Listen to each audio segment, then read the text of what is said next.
So we're using exponents here. We combine them with the like bases. So we have x to the 4th and x to the 6th. Together you add them. That's x to the 10th. Y doesn't change. And b to the 0. Remember, anything to the 0 equals 1. So we're done. The second equation, I need to deal with that squared term in 3xy cubed. So I have 2x to the negative 2. 3 squared is 9. I applied it to that one. Then I apply it to the x squared. Then I apply it to the 3. When you raise a power to another power, you multiply. So I get y to the 6th. Combine 2 and 9, I get 18. X to the negative 2x squared, they go away because I would add negative 2 plus 2, and that's x to the 0, which is 1. So I end up with 18y to the 6th power. Here I'm going to combine like terms again, and I get 6 over 12. 6 goes into 6 once, 6 goes into 12 twice, so I have a 2 down here. And I subtract exponents when I'm dividing. So 5 minus 9 is x to the negative 4, which means I put x to the 4th in the denominator and 1 in the numerator.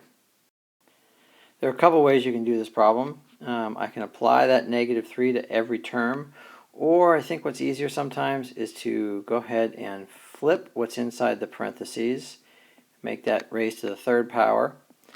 Y to the 5th to the 3rd equals y to the 15th. Again, you multiply. 3 cubed is 27, x cubed, and that would be it. In this problem, be careful you do not want to FOIL because they're multiplied inside the parentheses. So you're going to square 7.4, and you get 54.76 times 10 to the 8th. And if I ask you to write this in scientific notation, you got to make sure you move that decimal over. So we end up with 5.476 times 10 to the 9th. That's a 9. I'm asking you to write these in scientific notation, so I basically have to write this as 2.3 times 10 to some power. We have to move the decimal place 1, 2, 3, 4, 5, 6, 7, 8, 9 times. 2.3 times 10 to the 9th. This one, 4.56 times 10, and it's going to be negative because it's a small one.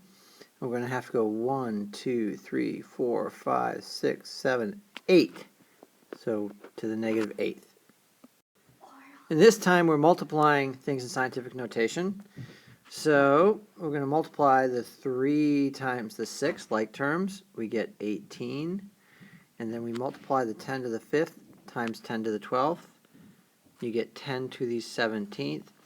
But it's not quite in scientific notation because that first term must be between 0 and 10, or 1 and 10. So we move that decimal place, which means we have to add one more exponent. There we go. Asking you to graph this equation. You know it's an exponential equation, so it's going to look something like this. It's growth, because that number is greater than 1.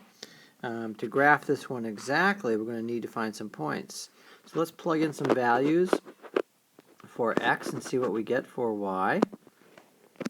If we plug in 0, 4 to the 0 is 1, so we get 1/2. If I plug in 2, 4 squared is 16. 16 times 2 is 8. And let's say I plug in negative 1.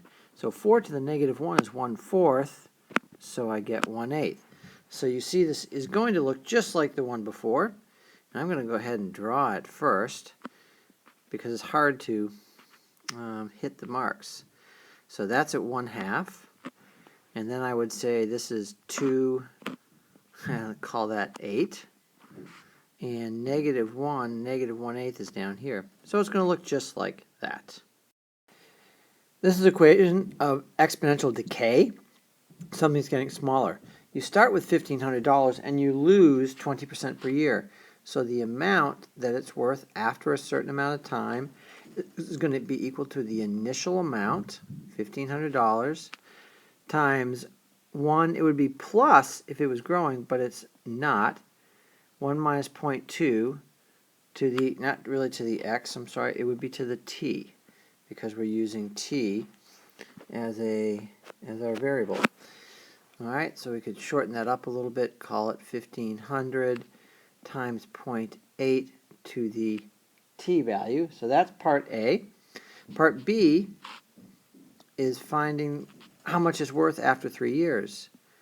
So 1,500 times 0.8 to the third equals $768. The last question, when will it have a value less than 500? So we say 500. When is this going to be less than or equal to that? So times 0.8 to the t. I want to divide both sides by 1,500. All right, and I get 1/3, 0.8 to the t. And at this point, we're going to guess and check. We did 3 years, it was worth $768. So I would want you to go ahead and just take a guess, plug some values in, and let's do that over here. We know what we got at 3, so let's try 5. What is 0.8 raised to the 5th? It's 0.32. And 1/3, remember, is equivalent to 0.33. So it looks like we got lucky, and after 5 years, it will be less than $500.